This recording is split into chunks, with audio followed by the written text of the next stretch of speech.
Hello साथियों, स्वागत है आपका वी के पीसीएस एकेडमी यूट्यूब चैनल पर। आज हम देखेंगे एनसीईआरटी की ज्योग्राफी क्लास 9 और इसका टॉपिक इसका नाम है समकालीन भारत। तो चलते हैं। पहला टॉपिक है इसका भारत। भारत, इसका आकार और इसकी स्थिति। इसमें हम क्या क्या पढ़ेंगे? पहला, स्थिति देखेंगे, भारत की लोकेशन कहाँ पर है वर्ल्ड में। फिर उसका आकार देखेंगे, भारत को विश्व के साथ देखेंगे और भारत के पड़ोसी देश देखेंगे।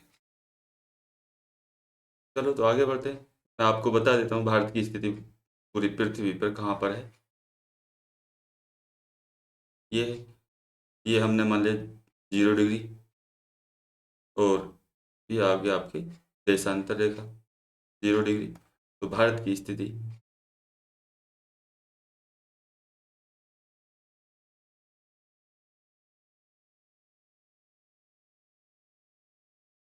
यहाँ पर है। ठीक है। तो भारत एक विशाल देश है, यह उत्तरी गोलार्ध में स्थित है। इसका मुख्य भाग 8 डिग्री 4 मिनट उत्तर से, यानी आपका यहाँ से 8 डिग्री 4 मिनट से, और 37 डिग्री 6 मिनट उत्तरी अक्षांश के मध्य, और 68 डिग्री पूर्वी देशांतर।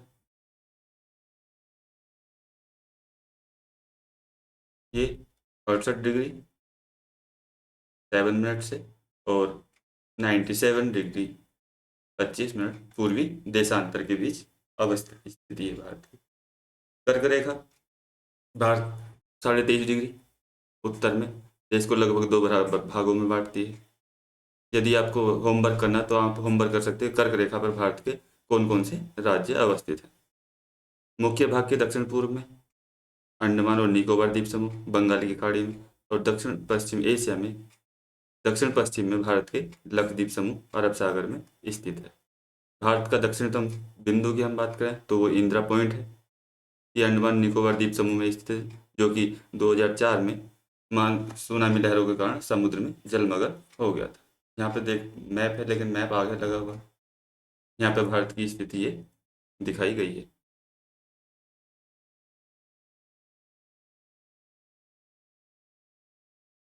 आगे बढ़ते हैं, इसका आकार देख लेते हैं। भारत के भूभाग का कुल क्षेत्रफल लगभग 32,32.8 लाख वर्ग किलोमीटर है। यह विश्व के कुल भौगोलिक क्षेत्र का कितना परसेंट है? 2.4%। भारत विश्व का 7वां सबसे बड़ा देश है। तो इससे पहले छह कौन से देश हैं भारत से बड़े? तो उसमें है रूस, कनाडा, यूएसए, चीन, ब्राज़ील आते हैं। भारत की स्थलीय सीमा की बात करें तो स्थलीय सीमा लगभग 15,200 किलोमीटर, और समुद्री तट रेखा अंडमान निकोबार और अरब सागर में लक्षद्वीप को मिला करके 7516.6 किलोमीटर समुद्री तट रेखा है भारत की। भारत के उत्तर पश्चिम और उत्तर तथा उत्तर पूर्वी सीमा पर नवीनतम बलित पर्वत हिमालय है। भारत का पूर्वी राज्य बात करें तो भारत का सबसे पूर्वी राज्य कौन सा? तो अरुणाचल प्रदेश है। और भारत का सबसे पश्चिमी राज्य है की बात करें तो इसमें गुजरात है। अब देखते हैं 82.5 डिग्री पूर्वी देशांतर रेखा को भारत की मानक यामोत्तर रेखा माना गया है। यहीं से इसी से भारत का समय निर्धारण होता है, जो कि उत्तर प्रदेश के मिर्जापुर से निकलती है। अक्षांश का प्रभाव दक्षिण से उत्तर की ओर दिन रात की अवधि पर पड़ता है। भारत की उत्तर से दक्षिण लंबाई कितनी है? 2933 किलोमीटर। और भारत की पूरब से पश्चिम लंबाई कितनी है? तो ये है 3214 किलोमीटर। यहाँ भी मैप है, ये देखिए यहाँ पे दिखा है। भारत की पश्चिम से पूर्व 2933, और उत्तर से दक्षिण 3214 किलोमीटर। ये आपका आ गया यहाँ पे लक्षद्वीप, और ये आ गया आपका अंडमान निकोबार द्वीप समूह। बात करते हैं भारत और विश्व। भारतीय भूखंड एशिया महाद्वीप के मध्य में अवस्थित है। दक्षिण में स्थित हिंद महासागर भारत को केंद्रीय स्थिति प्रदान करता है। दक्षिण का पठार यानी प्रायद्वीपीय पठार हिंद महासागर में शीर्षवत फैला हुआ है। पश्चिमी एशिया और यूरोप से भारत किसके माध्यम से जुड़ा हुआ है? तो ये स्वेज नहर के माध्यम से जुड़ा हुआ है। इसकी बात कर लेते हैं। यहाँ से एक बार पीसीएस में क्वेश्चन पूछा हुआ है। तो हो सकता है अभी पूछ ले। तो स्वेज नहर का निर्माण 1869 में, इसके खुलने से भारत और यूरोप के मध्य की दूरी लगभग 7,000 किलोमीटर कम हो गई। यही क्वेश्चन पीसीएस में पूछा गया था। बात करें व्यापार की, तो भारत का प्राचीन समय से ही पश्चिमी मध्य और पूर्वी एशिया, यूरोप से संबंध रहा। उपनिषदों के विचार, रामायण, पंचतंत्र की कहानियाँ, दशमलव प्रणाली का भी विभिन्न देशों में प्रसार हुआ। बाद में मसाले, कपड़े, मलमल का व्यापार प्रारंभ हुआ। आगे देखते हैं। यूनानी स्थापत्य कला तथा पश्चिमी एशिया की वास्तुकला के प्रतीक मीनार, गुंबदों का प्रभाव भारत पर भी पड़ा। ये आपके व्यापार का हो गए। यहाँ आपकी स्वेज नहर है। अब बात करते हैं भारत के पड़ोसी देशों की। भारत की भूमि की सीमा उत्तर पश्चिम में पाकिस्तान, अफगानिस्तान के साथ, उत्तर में चीन, नेपाल, भूटान के साथ, और पूरब में म्यांमार एवं बांग्लादेश के साथ लगती है। दक्षिण में समुद्री सीमा की बात करें तो समुद्री सीमा भारत की श्रीलंका और मालदीव के साथ लगती है। मालदीव के साथ इस वजह से लगती है क्योंकि लक्षद्वीप के नजदीक है। और ये समुद्री सीमा पाक की खाड़ी के माध्यम से श्रीलंका, भारत और श्रीलंका के मध्य पाक जल संधि। यहाँ पे भी कुछ लिखा है, देख लेते हैं। 1947 से पूर्व भारत में दो प्रकार के राज्य थे, प्रांत और रियासत। वायसराय द्वारा नियुक्त अंग्रेज अधिकारी प्रांतों पर शासन करते थे और रियासतें का शासन स्थानीय शासकों द्वारा पैतृकता के आधार पर अंग्रेजी शासकों की प्रभुसत्ता मानकर स्वायत्तता से किया जाता था। ये भारत और पड़ोसी देश हैं, यहाँ पे दिखा रहा है। ये हो गया पाकिस्तान, अफगानिस्तान भी थोड़े के माध्यम से यहाँ पे जुड़ा हुआ है। ये हो गया आपका चीन, ये हो गया नेपाल, ये हो गया भूटान, और ये हो गया इधर म्यांमार और बांग्लादेश। और अरब सागर में हम बात करें तो लक्षद्वीप के साथ मालदीव जुड़ा हुआ है। और यहाँ पे समुद्री पड़ोसी हमारा श्रीलंका है, जो पाक की खाड़ी के माध्यम से जुड़ा हुआ है। अब देखते हैं क्वेश्चन। निम्नलिखित चार राज्यों में से उपयुक्त, चार उत्तरों में से उपयुक्त उत्तर चुनिए। पहला क्वेश्चन है, कर्क रेखा किस राज्य से नहीं गुजरती है? तो राजस्थान। गलत है, यही सही है। बाकी कर्क रेखा जो गुजरती है गुजरात,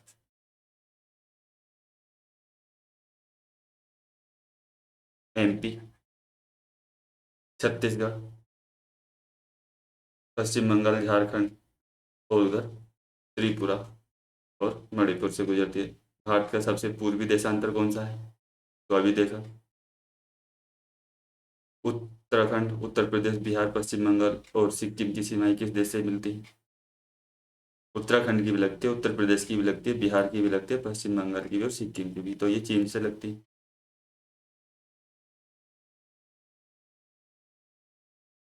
और इसमें आंसर नेपाल होगा। ए गलत है। तो ग्रीष्म अवकाश में यदि आप कवारत्ती जाना चाहते हैं तो किस केंद्र प्रदेश में जाएंगे? तो लक्षद्वीप की राजधानी कवारत्ती है। मेरे मित्र एक ऐसे देश के निवासी हैं जिस देश की सीमा भारत के साथ नहीं लगती है। आप बताइए वह कौन सा देश हो सकता है? तो भारत भूटान के साथ भी लगती है, बांग्लादेश की भी, और तो नेपाल के साथ भी, लेकिन तजाकिस्तान के साथ नहीं लगती। आपको आंसर राइटिंग करना है तो आप यहाँ से शुरू कर सकते हो। चलो अगला टॉपिक देखते हैं, भारत का भौतिक स्वरूप। भारत विभिन्न ये स्थलाकृतियों वाला एक विशाल देश है जिसमें पर्वत, मैदान, मरुस्थल, पठार, द्वीप समूह शामिल है। इन स्थलाकृतियों का निर्माण विभिन्न भूगर्भीय कालों के दौरान हुआ है, जिसने एक इसके उच्चावचों को काफी हद तक प्रभावित किया। भूगर्भीय निर्माणों के अतिरिक्त कई अन्य प्रक्रियाएं जैसे अपक्षयपर्तन, निक्षेपण के द्वारा भी वर्तमान उच्चावचों का निर्माण एवं संशोधन हो रहा है। प्लेट टेक्टोनिक सिद्धांत के अनुसार पृथ्वी की प्रॉपर्टी पर 7 बड़ी और कुछ छोटी प्लेटें स्थित हैं। इन प्लेटों की गति के कारण प्लेटों के अंदर एवं बाहर स्थित महाद्वीप के शैलों में दबाव उत्पन्न होता है। इसके परिणामस्वरूप पृथ्वी पर गलन, घर्षण और ज्वालामुखी क्रियाएं होती हैं। भूपृष्ठ की मुख्य प्लेटें यहाँ पर दी हुई। ये आपकी आ गई भारतीय प्लेट, भारतीय। ये होगी यूरेशियन प्लेट, प्रशांत महासागरीय प्लेट यानी इंडो ऑस्ट्रेलियन प्लेट बोला जाए, अफ्रीकी प्लेट, दक्षिणी अमेरिकी प्लेट, उत्तरी अमेरिकी प्लेट, और ये प्रशांत महासागर प्लेट जो उधर से इधर भी दिखाई दे। इनकी गति भी दिखा रहे हैं यहाँ पर। प्लेटों की यहाँ पर विभिन्न गतियाँ दिखाई गई। अब देखते हैं प्लेटों का विभाजन। स्टार्टिंग में पूरी पृथ्वी ऐसी दिखती थी और इसके चारों तरफ पैंथालसा सागर था, पेंजिया महाद्वीप के। जब ये टूटा दो भागों में तो उत्तरी भाग को अंगारा लैंड कहा गया और दक्षिणी भाग को गोंडवाना लैंड, और बीच में ये प्रशांत महासागर था। अंगारा लैंड की बात करें तो अंगारा लैंड में उत्तरी अमेरिका, ग्रीनलैंड, यूरोप और एशिया आते हैं। गोंडवाना लैंड की बात करें तो इसमें दक्षिणी अमेरिका, अफ्रीका महाद्वीप, भारत, ऑस्ट्रेलिया और अंटार्कटिका आते हैं। प्लेटों के प्रकार की बात कर लेते हैं। अपसारी प्लेट, जब प्लेटें एक दूसरे से दूर जाती हैं ऐसे में ज्वालामुखी क्रियाएं घटित होती हैं। अंटार्कटिक कटक का निर्माण इसी से हुआ है। ये दबाव के कारण भूपट्टी में एक दरार बन गई। दरार बनने से और प्लेटों के एक दूसरे के दूर जाने से यहाँ की परत पतली हो गई और इससे मैग्मा यहाँ से निकल के ऊपर आने लगा। इससे ही अंटार्कटिक कटक का निर्माण हुआ, जो अंटार्कटिक महासागर में ऐसा आकार के ऐसा अक्षर के आकार की है। दूसरा देखते हैं अभिसारी प्लेट। भूपट्टी में दबाव दबाव से दरार बनी। जब दो प्लेटें एक दूसरे के आमने सामने होती हैं इस तरीके से, जब प्लेटें एक दूसरे के करीब आती हैं तो भारी घनत्व की प्लेट नीचे चली जाती है। इससे गर्त का निर्माण होता है। ये गर्त में निक्षेप होगा और निक्षेप पर फिर दबाव पड़ेगा, तो इसी तरीके से पर्वत का निर्माण होता है। आगे देख लें। वर्तमान में सभी बलित पर्वत, हिमालय हो गया, रॉकी हो गया, एंडीज का निर्माण इसी प्रक्रिया से हुआ है। बात करते हैं अगली रूपांतरण प्लेट। इसमें प्लेटें एक दूसरे के समानांतर विपरीत दिशा में चलती हैं। इससे भूकंप, घनसोत पर्वत, घाटी का निर्माण इस तरीके से होता है। ये यहाँ पर घाटी बनी हुई है। इसी तरीके से घनसोत पर्वत का निर्माण भी होता है। जब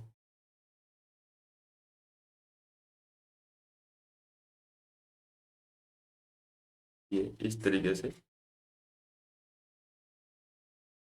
आपका जब पिच का भाग उठ जाए और ये साइड के भाग स्थिर रहे तो इसको भ्रंशोत पर्वत का निर्माण होता है। और ये इस तरीके से भ्रंश घाटी का निर्माण भी रूपांतरण प्लेट के कारण ही होता है। घाट का भौतिक विभाजन की बात करें तो आ गया हिमालय पर्वत, उत्तरी मैदान, प्रायद्वीपीय पठार, मरुस्थल, तटीय मैदान और द्वीप समूह। भारत की उत्तरी सीमा पर स्थित हिमालय पर्वत एक बलित पर्वत है जो पश्चिम से पूर्व दिशा में सिंधु नदी से लेकर ब्रह्मपुत्र नदी के मध्य लगभग 2400 किलोमीटर में लंबाई में फैला हुआ है। इसकी चौड़ाई बात करें तो पश्चिम में इसकी चौड़ाई लगभग 400 किलोमीटर है और पूरब में घट करके 150 किलोमीटर हो जाती है। इस वजह से पूरब की तरफ पूरब की तरफ भारतीय प्लेट का दबाव अधिक है और दबाव अधिक होने के कारण इधर की पर्वत श्रृंखलाएं भी ऊंची हैं। हिमालय को भी, माउंट एवरेस्ट भी पूर्वी हिमालय में पड़ता है। पश्चिमी भाग की अपेक्षा पूर्वी भाग में इसकी ऊंचाई अधिक है। हिमालय का मैप आगे होगा। हिमालय का विभाजन की बात करें, महान सह्याद्री, महान हिमालय सबसे उत्तरी भाग में स्थित है, हमेशा बर्फ से ढका रहता है। औसत ऊंचाई 6000 मीटर है। महान हिमालय में के वलय की प्रकृति असममित है क्योंकि हिमालय के इस भाग का क्रोड यानी आंतरिक हिस्सा ग्रेनाइट का बना है।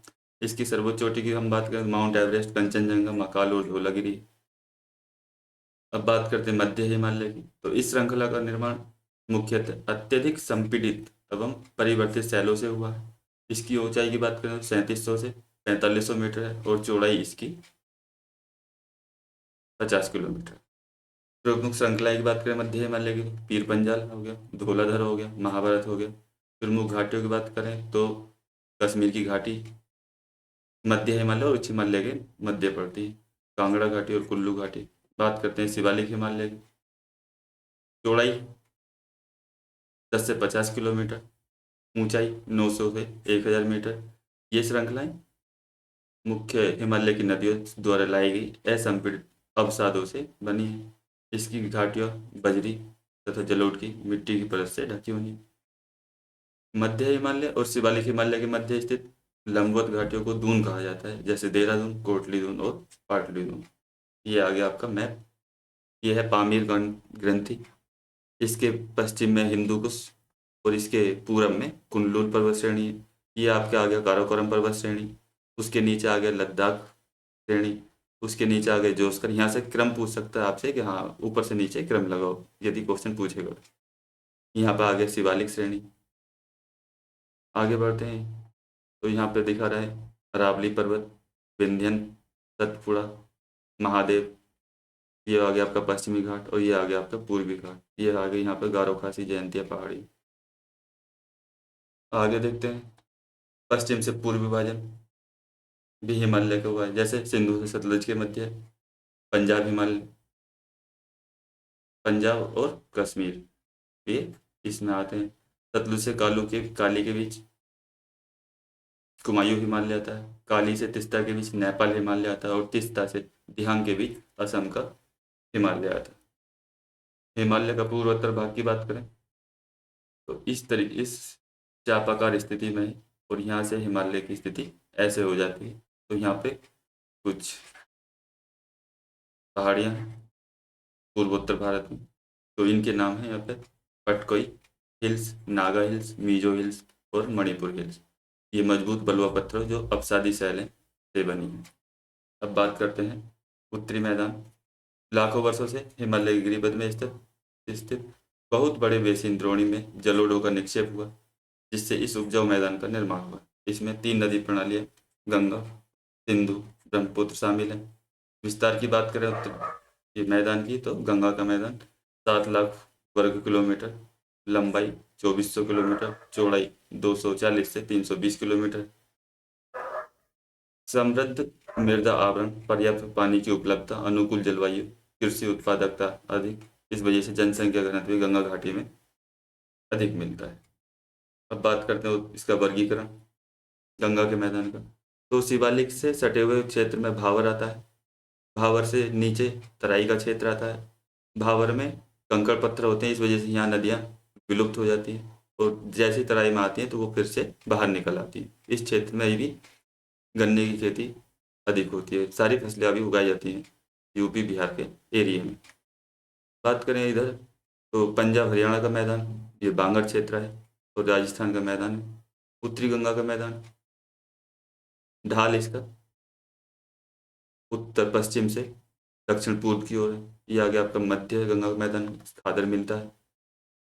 और ये आ गया आपका निम्न गंगा का मैदान। यदि इधर की ढाल की बात करें तो इधर ढाल है आपका इस तरीके से। तो ये हो गया नॉर्थ ईस्ट से, उत्तर पूर्व से दक्षिण पश्चिम। ये आपका यहाँ से इधर का हो गया आपका गंगा ब्रह्मपुत्र का मैदान और इतने बीच का दिखा रहा है गंगा का मैदान और ये है आपका सिंधु का मैदान। चलो इनके बारे में जान लेते हैं कुछ तथ्य। पहला है सिंधु का मैदान। उत्तरी मैदान के पश्चिमी भाग को पंजाब का मैदान कहा जाता है। इस मैदान का बहुत बड़ा भाग पाकिस्तान में स्थित है। सिंधु एवं सहायक नदियों द्वारा अवसाद से निक्षेपित है। हम बात करें ये होमवर्क है, ये दो आपके कुछ नाम है जो दो नदियों के बीच है। आप इसको होमवर्क कर सकते हो कि सिंधु और सतलुज के बीच कौन सा दोआब पड़ता है। सतलुज और वो ब्यास के बीच। ठीक है, तो अब देखते हैं आगे गंगा का मैदान। इसका विस्तार घग्गर तथा तीस्ता नदियों के बीच है। यह उत्तरी भारत के राज्यों हरियाणा, दिल्ली, बिहार, झारखंड, पश्चिम बंगाल के कुछ भाग में आता है। निम्न में गंगा का मैदान है डेल्टा। असम का मैदान ब्रह्मपुत्र और इसकी सहायक नदियों द्वारा निक्षेपित अवसादों से निर्मित। इसका ढाल उत्तर पूर्व से दक्षिण पश्चिम। भाबर अभी बात कर रहे थे। नदियां पर्वतों से नीचे उतरते हुए शिवालिक की ढाल पर 8 से 16 किलोमीटर की चौड़ी पट्टी में गुटी का यानी कंकड़ पत्थर का निक्षेप करती है, जिसे हम भाबर कहते हैं। यहाँ पर नदियाँ विलुप्त हो जाती हैं। बात करें तराई की, जब सरिता यानी नदियाँ भावर से निकलकर बहती हैं तो ये दिखाई देने लगती हैं। यहाँ नम एवं दलदली क्षेत्र का निर्माण होता है। यहाँ जंगलों को काटकर वर्तमान में कृषि की जा रही है। बात करते हैं प्रायद्वीपीय पठार की। प्रायद्वीपीय पठार एक मेज की आकृति वाला एक त्रिभुजाकार भूभाग है जो नर्मदा नदी के दक्षिण में स्थित है। यह पुराने क्रिस्टलीय, आग्नेय और रूपांतरित शैलों से बना है। उत्तर में इसके चौड़े आधार पर सतपुड़ा पर्वत श्रृंखला है, जबकि महादेव के मूल में कल इस श्रृंखला इसके पूर्वी विस्तार है, किसके? सतपुड़ा पर्वत श्रेणी के। दक्षिण का पठार पश्चिम में ऊंचा और पूरब की ओर ढाल कम है। प्रायद्वीपीय पठार का उत्तरी भाग, उत्तरी पूर्वी भाग जैसे मेघालय, कारगिल, एंगलोंग का पठार तथा उच्च कचार पहाड़ी के नाम से जाना जाता है। दक्षिण के पठार के पूर्वी एवं पश्चिमी सिरे पर पूर्वी घाट और पश्चिमी घाट स्थित है। इनके बारे में जानते हैं। इसका विस्तार पूर्वी घाट का महानदी घाटी से दक्षिण में नीलगिरी तक है। ये अनियमित है क्योंकि बंगाल की खाड़ी में गिरने वाली नदियों द्वारा काट दिया गया है। यहाँ की सर्वोच्च चोटी महेंद्रगिरी है जो उड़ीसा में मिलती है। पश्चिमी तट के समानांतर स्थित है। पश्चिमी तट के समानांतर पश्चिमी घाट स्थित है। ऊंचाई 900 से 1600 मीटर है। ये सतत है तथा इन्हें केवल दर्रों द्वारा पार किया जा सकता है। यहाँ पर कुछ दर्रे हैं जैसे हो गए थाल घाट, भोर घाट, पाल घाट, सैनकोट वगैरह। ये एक दूसरे के सिक्वेंस में ही लगे हुए हैं। यदि आपसे इनका क्रम पूछे तो आप बता सकते हो। थाल घाट, भोर घाट, पाल घाट और चैनकोटा गैप, इनका ये क्रम है नॉर्थ से साउथ। आगे बढ़ते हैं। पश्चिमी घाट की ऊंचाई उत्तर से दक्षिण की ओर बढ़ती जाती है। प्रमुख चोटियों की बात करें तो अनाईमुड़ी 2695 और डोडा बेटा 2633 मीटर। बात करते हैं भारतीय मरुस्थल की। अरावली पहाड़ी के पश्चिम किनारे पर थार का मरुस्थल स्थित है। यह बालू के टिब्बों से ढका एक तरंगित मैदान है। इस क्षेत्र में वर्षा 150 मिलीमीटर से भी कम होती है, इसलिए शुष्क जलवायु में वनस्पति बहुत कम उगती है। यहाँ अधिकांश नदियां मरुस्थलों में विलुप्त हो जाती हैं, केवल लूनी नदी समुद्र तक पहुंच पाती है। आगे देखते हैं तटीय मैदान। यहाँ पर दिखा रहा है पश्चिमी घाट के पश्चिम में पश्चिमी तटीय मैदान है और पूर्वी घाट के पूरब में पूर्वी तटीय मैदान है। पश्चिमी तट की बात करें तो पश्चिमी तट तथा अरब सागर के बीच स्थित एक संकीर्ण मैदान है। यहाँ के मैदानों की बात करें तो मुंबई से गोवा कोंकण कहा जाता है, मध्य में कन्नड़ और दक्षिणी भाग में मालाबार। पूर्वी घाट एवं बंगाल की खाड़ी के मध्य पूर्वी तट यह मैदान स्थित है। यह अपेक्षाकृत पश्चिमी तटीय मैदान से जोड़ा है क्योंकि बंगाल की खाड़ी में गिरने वाली नदियाँ तटों पर अवसाद निक्षेपित करती हैं। उत्तरी भाग को इसके उत्तरी सरकार तट कहते हैं और दक्षिणी भाग को कोरोमंडल तट कहते हैं। बात करते हैं चिल्का झील। भारत में खारे पानी की सबसे बड़ी झील है। यह उड़ीसा में महानदी डेल्टा के दक्षिण में स्थित है। अब देखते हैं द्वीप समूह। अरब सागर में लक्षद्वीप, बंगाली की खाड़ी में अंडमान निकोबार। तो लक्षद्वीप मालाबार तट, ये आपका मालाबार तट है। मालाबार तट पर अरब सागर में स्थित है। क्षेत्र 32 वर्ग किलोमीटर है। त्रिबाल भित्ति से निर्मित है। 1973 से पहले इन्हें लकाद्वीप, मिनिकॉय तथा एगिन अमीनी द्वीप कहा जाता था, लेकिन 1973 के बाद लक्षद्वीप कर दिया गया। प्रशासनिक मुख्यालय इसका कवारत्ती द्वीप है। यह एक पिटली द्वीप है जिस पर पक्षी अभ्यारण्य लेकिन मानव निवास बिल्कुल भी नहीं है। बात करें अंडमान निकोबार की। अंडमान निकोबार हिमालय का ही एक भाग है, बंगाली खाड़ी में उत्तर से दक्षिण फैला। यह द्वीप समूह निमज्जित पर्वत श्रेणियों के शिखर है। स्थिति की बात करें तो यहाँ पे इनका क्रम दिया हुआ है। पहले आता है द्वीप, उत्तरी अंडमान, उसके बाद मध्य अंडमान, निम्न अंडमान। निम्न अंडमान पे ही पोर्ट ब्लेयर स्थित है, यहाँ से क्वेश्चन पूछ सकता है। लिटिल अंडमान आएगा, उसके बाद फिर कार निकोबार, उसके बाद ग्रेट निकोबार। भारत का एकमात्र सक्रिय ज्वालामुखी गगनद्वीप यहीं पर स्थित है। उसकी यदि इसी तरीके से सीक्वेंस हो तो वो यहाँ पर पड़ेगा। आगे देखते हैं क्वेश्चन। एक स्तरीय भाग जो 3 ओर से समुद्र से घिरा हो, जैसे भारत 3 ओर से समुद्र से घिरा है, तो उसको क्या बोलेंगे? उसको बोलते हैं प्रायद्वीप। द्वीप जो चारों ओर समुद्र से घिरा हो उसको बोलते हैं द्वीप। भारत के पूर्वी भाग में म्यांमार की सीमा का निर्धारण करने वाला पर्वतों का संयुक्त नाम क्या है?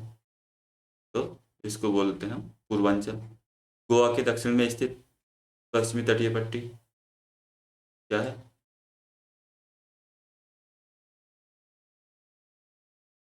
कोरोमंडल। पूर्वी घाट का सर्वोच्च शिखर क्या है? अभी पढ़ा, महेंद्रगिरी। यहाँ पर आप क्वेश्चन आंसर कर सकते हो। भूगर्भीय प्लेटें क्या है? आज के कौन से महाद्वीप गोंडवाना लैंड के भाग थे? भावर क्या है? हिमालय के 3 प्रमुख विभाग के नाम उत्तर से दक्षिण के क्रम बताइए। ये हो गया अरावली और विंध्यन की पहाड़ियों में कौन से पठार स्थित है? मालवा हो गया। बाघेलखंड, बुंदेलखंड। भारत के उन द्वीपों के नाम बताइए जो प्रबल मिट्टी से निर्मित है। तो वो है आपका लक्षद्वीप। आज की इस आज की इस वीडियो में इतना ही। यदि आपको वीडियो अच्छा लगे, लाइक शेयर सब्सक्राइब जरूर करो। और वीडियो देखने के लिए थैंक यू।